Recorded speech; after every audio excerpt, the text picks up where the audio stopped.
Jauhilah yang jahat dan lakukanlah yang baik, maka engkau akan tetap tinggal untuk selama-lamanya. Terang besar Alkitab Mazmur 37 ayat 27. Waktunya bersaat teduh dengan Tuhan melalui bacaan Alkitab 1 pasal sehari dalam kitab Sejarah Bangsa Yahudi bahagian 7, Ezra pasal 3, Pembangunan Mezbah. Mari baca Alkitab, mari dengar Alkitab, dan mari lakukan apa yang tertulis di dalam Alkitab. Ketekunan dalam membaca Alkitab tidak akan pernah sia-sia. Salam kasih dan doa di dalam nama Tuhan Yesus dari Rumah Produksi Endang, Silitonga Tanjung, Bible Audio Ministry.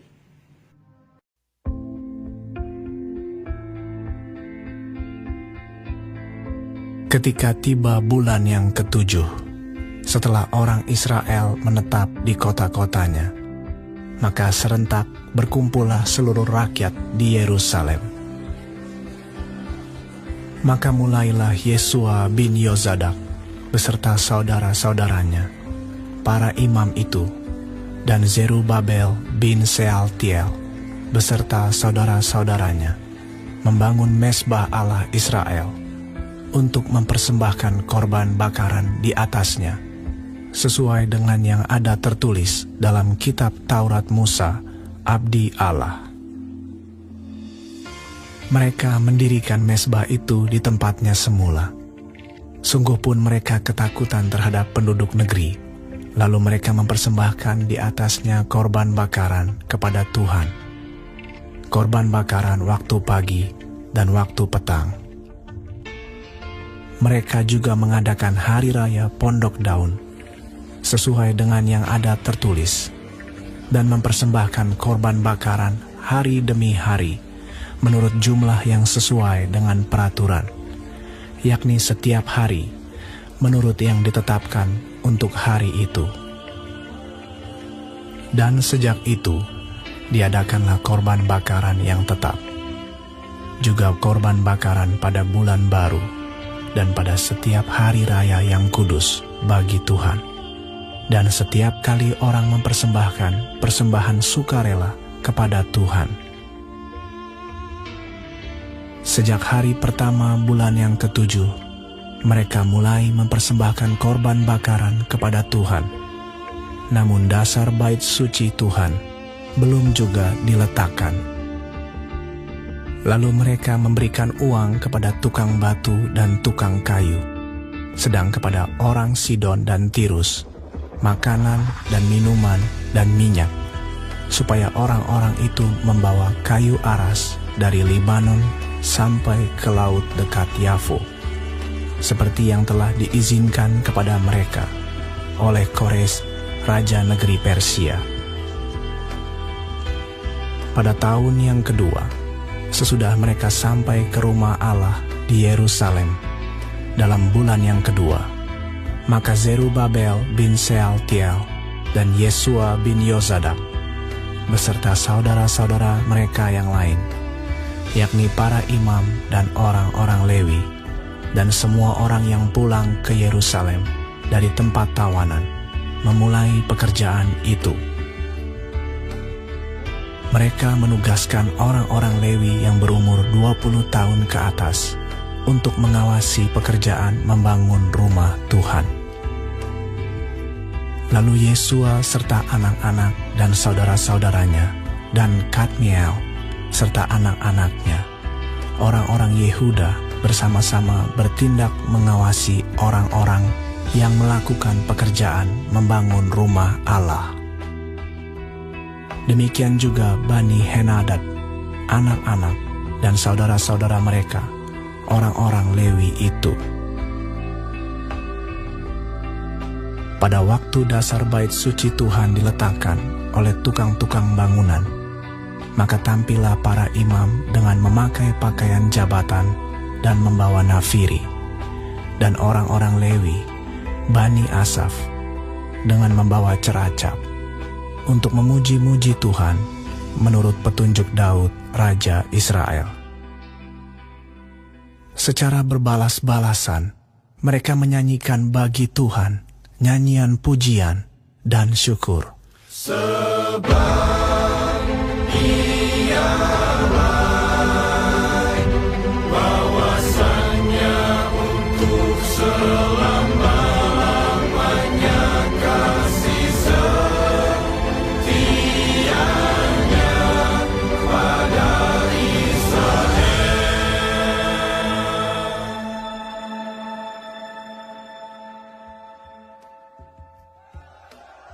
Dan seluruh umat bersorak-sorai dengan nyaring sambil memuji-muji Tuhan, oleh karena dasar rumah Tuhan telah diletakkan.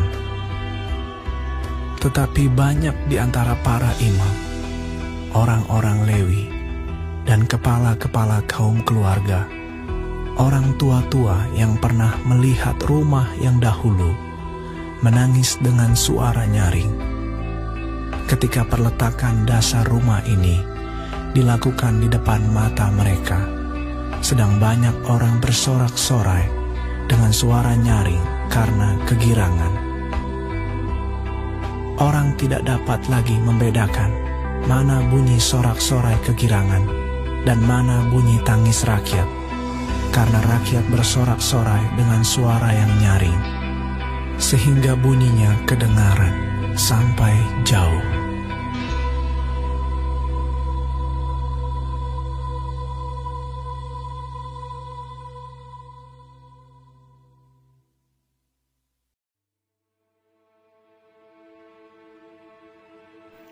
Kita telah menyelesaikan bacaan Alkitab 1 Fasal sehari dalam kitab Ezra Fasal yang ketiga.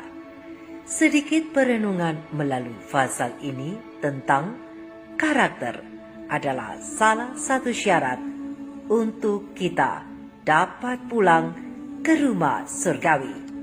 Bersama terang kecil pena ilham ilahi roh nubuat para nabi dan raja, halaman 325, alinea kedua, alinea keempat, halaman 326, alinea pertama sampai alineanya yang ketiga, dan halaman 127, alinea pertama sampai alineanya yang keenam, bersama SDA Bible Commentary volume 3, halaman 1134, alinea pertama. Terang kecil ini menjelaskan, dengan secepat mungkin, sebuah mezbah telah didirikan di atas tempat mezbah yang dahulu di dalam halaman bait suci itu. Untuk acara-acara yang berkaitan dengan penahbisan mezbah ini, maka berhimpunlah segenap orang banyak itu menjadi satu kumpulan manusia, dan di sana mereka bersatu dalam mendirikan kembali upacara-upacara yang telah terganggu pada waktu kebinasaan Yerusalem oleh Nebukadnezar. Sebelum berpisah untuk tinggal di rumah-rumah mereka, mereka berusaha untuk bersatu. Mereka juga mengadakan hari raya Pondok Daun. Terang besar Alkitab Ezra 3 ayat 1-6. Ke atas pundak Zerubabel telah diletakkan satu tanggung jawab sebagai gubernur, dan dia bersama leluhurnya ditugaskan untuk memimpin pembangunan mezbah Allah serta meletakkan fondasi mezbah itu. Pembuatan mezbah untuk persembahan-persembahan bakaran setiap hari sangat menggembirakan orang-orang tersisa yang setia itu. Dengan hati yang sungguh-sungguh, mereka memasuki persiapan-persiapan yang penting untuk membangun kembali bait suci itu, sambil menunjukkan keberanian ketika persiapan-persiapan ini bertambah maju dari bulan ke bulan. Bertahun-tahun lamanya mereka telah kehilangan tanda-tanda yang dapat kelihatan mengenai hadirat Allah, dan kini berkerumun sebagai orang-orang yang teringat dengan sedih akan kemurtadan leluhur mereka. Mereka merindukan tanda yang masih ada untuk pengampunan dan kebaikan ilahi. Di atas kehendak mencari kembali harta milik pribadi dan hak-hak mereka dahulu, mereka berusaha mendapat persetujuan Allah. Ajaiblah apa yang dikerjakannya demi keselamatan mereka, dan mereka merasakan kepastian hadiratnya dengan mereka. Namun, mereka masih merindukan berkat-berkat yang lebih besar. Dengan pengharapan yang menggembirakan, mereka memandang ke depan kepada saat bila mana bait suci itu sudah dibangun kembali.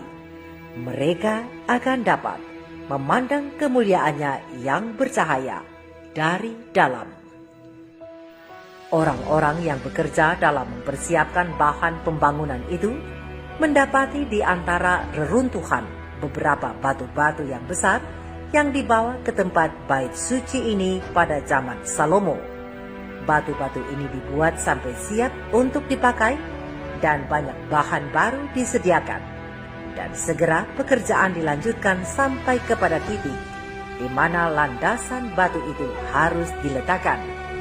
Hal ini dilakukan di depan beribu-ribu orang yang berhimpun untuk menyaksikan kemajuan pekerjaan itu dan untuk menunjukkan kesukaan mereka dalam mengambil bagian dalam pekerjaan itu. Sementara batu penjuru diletakkan di tempatnya, orang banyak itu disertai dengan nafiri para imam dan ceracap Bani Asaf. Secara berbalas-balasan, mereka menyanyikan bagi Tuhan nyanyian pujian dan syukur. Sebab ia baik, bahwasanya untuk selama-lamanya kasih setianya kepada Israel.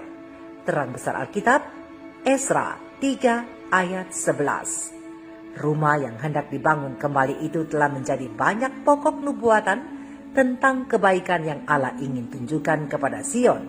Dan semua orang yang menghadiri peletakan batu penjuru harus menghayati dengan sungguh-sungguh semangat peristiwa tersebut. Namun, bercampur dengan musik dan sorak pujian yang terdengar pada hari yang berbahagia itu, ada nada yang sumbang. Tetapi, banyak di antara para imam, orang-orang Lewi dan kepala-kepala kaum keluarga, orang-orang tua yang pernah melihat rumah yang dahulu, menangis dengan suara nyaring ketika peletakan dasar rumah ini dilakukan di depan mata mereka. Terang besar Alkitab Esra 3 ayat 12. Memang adalah biasa bahwa kesedihan harus mengisi hati orang-orang yang sudah lanjut usianya ketika mereka memikirkan akibat-akibat pendurhakaan yang berkepanjangan. Sekiranya mereka dan keturunan mereka menuruti Allah dan melaksanakan rencananya bagi Israel, maka bait suci yang didirikan oleh Salomo tidak akan dibinasakan dan penawanan tidak akan terjadi. Tetapi oleh sebab ketidakhormatan dan ketidaksetiaan, maka mereka telah terpencar di antara orang-orang kafir. Kini keadaan sudah berubah. Dengan kemurahan yang lembut, Tuhan telah kembali menyertai umatnya dan mengizinkan mereka kembali ke tanah air mereka. Kesedihan oleh sebab kesalahan-kesalahan masa yang lampau harus membuka jalan kepada perasaan kesukaan yang besar. Allah telah bergerak melalui hati Kores untuk membantu mereka dalam membangun kembali bait suci itu. Dan hal ini harus mengundang pernyataan rasa syukur yang sedalam-dalamnya. Tetapi ada orang yang tidak dapat mengerti jaminan-jaminan Allah yang terbuka. Gantinya bersukacita, mereka memelihara pikiran tidak puas dan keputusasaan. Mereka telah melihat kemuliaan bait suci Salomo dan mereka menangis oleh sebab kurangnya kemuliaan bangunan yang kini sedang didirikan itu. Persungutan dan pengeluhan serta perbandingan tidak menyenangkan yang dibuat mempunyai pengaruh yang mengecewakan dalam pikiran banyak orang dan melemahkan tangan para pembangun.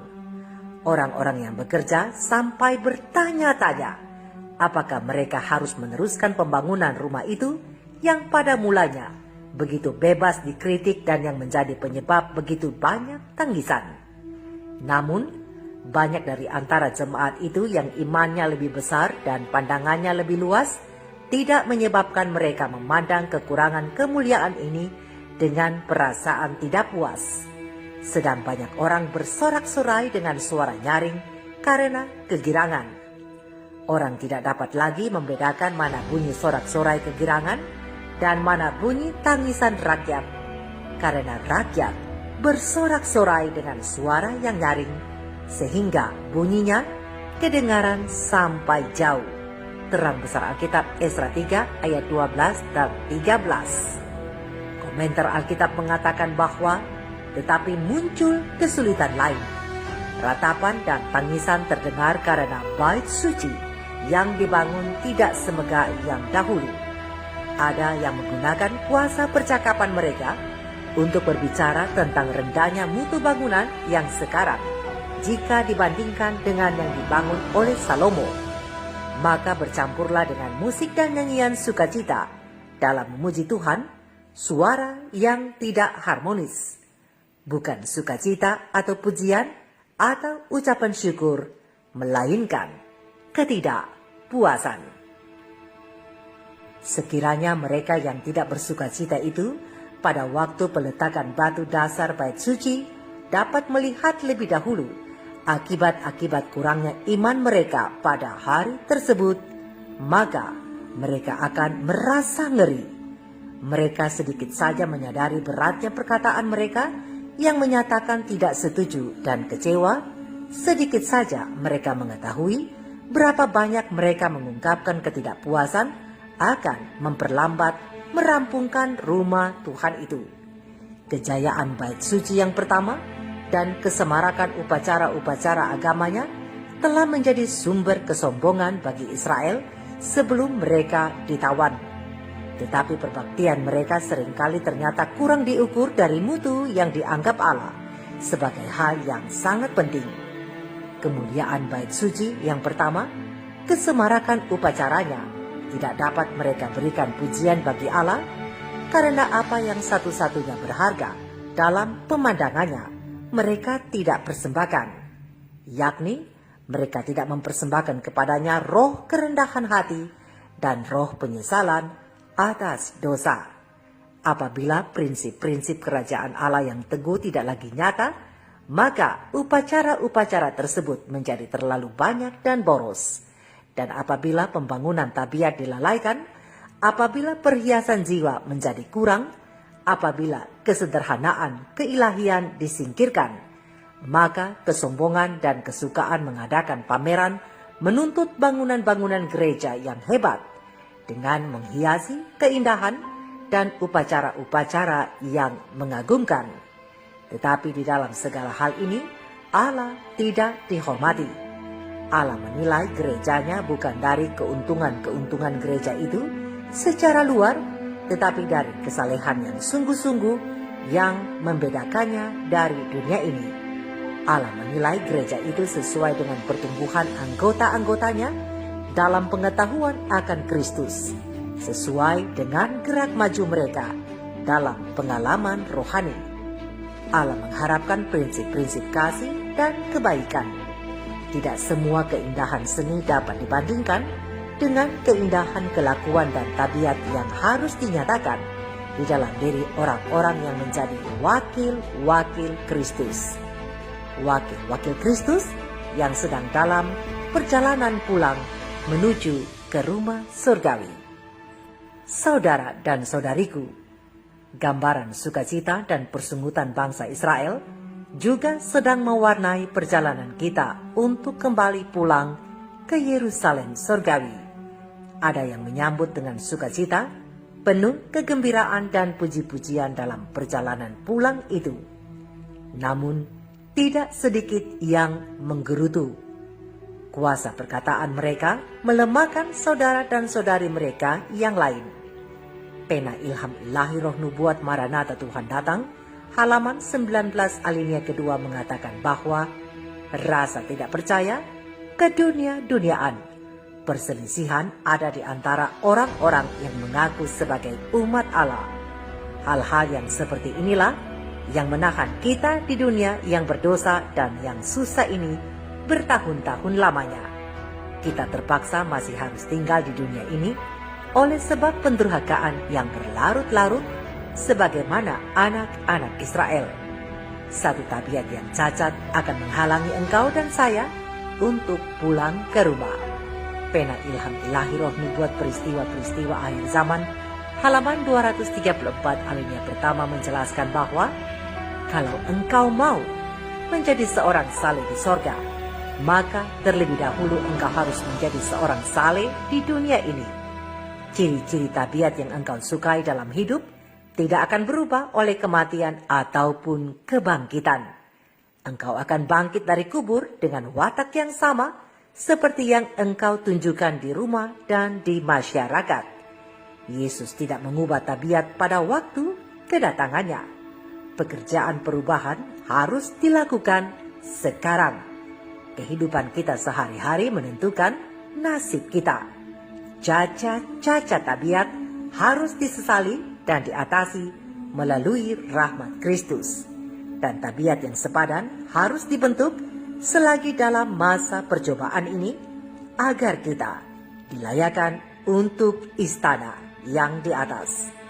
Jika saya ingin segera sampai di rumah surgawi, perhatikanlah amaran Tuhan ini dan berubah sebelum terlambat. Mari kita renungkan ini bersama. Tuhan Yesus memberkati. Shalom.